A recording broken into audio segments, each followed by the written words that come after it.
అన్న భవదీయుడు అంటే ఏంటన్నా అన్నారు చాలామంది జెన్‌జీ కిడ్స్. అసలు టైటిలే అర్థం కాకపోతే ఎలాగా అనుకున్నా. అరే భవదీయుడు అంటే అంటే ఇప్పుడు యువర్స్ ఫెయిత్‌ఫుల్లీ అని చెప్పనా? ఏం చెప్పను? ఎగ్జాక్ట్ వర్డ్ కింద రాస్తాం భవదీయుడు అంటే చాలా ఓపికతో. కళ్యాణ్ గారు ఫస్ట్ టైటిల్ వినగానే చాలా ఎక్సైట్ అయ్యారు. వినయం ప్లస్ విస్ఫోటనం. భగత్ సింగ్ అంటేనే విస్ఫోటనం. భవదీయుడు అంటే చిన్న హరీష్ వినయం ప్లస్ విస్ఫోటనం కాంబినేషన్ అదిరిపోయింది అని. అసలు ఆ 2 భలే సెట్ అయ్యాయి అనుకున్నాం. సో ఎక్సైట్ అయ్యాము. టైటిల్ అనౌన్స్ చేసాం. మేము అనౌన్స్ చేయలేదు. లీక్ చేశారు కొందరు. అది పక్కన పెట్టండి. తర్వాత వర్క్ చేసినప్పుడు జనాలు they are expecting more mass. ఇంకొక ఐటెమ్ నంబరు, ఇంకొక డైలాగులు, విలన్‌తో కాన్ఫ్రంటేషన్ ఇవన్నీ ఆ కాలేజ్ బ్యాక్‌డ్రాప్ కథలో సరిపోవట్ల. అండ్ ఎనీవేస్ ఆయన వేరే సినిమాలు కూడా సైన్ చేశారు.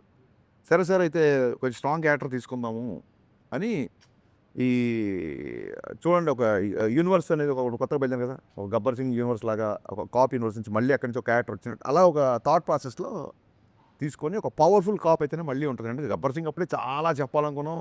లెంత్ కుదించాల్సొచ్చింది. చాలా రోజులైంది కదా! మళ్ళీ చేద్దాం అన్న యాంగిల్‌లో అప్పుడు మళ్ళీ కాప్ క్యారెక్టర్ స్టార్ట్ చేసాం.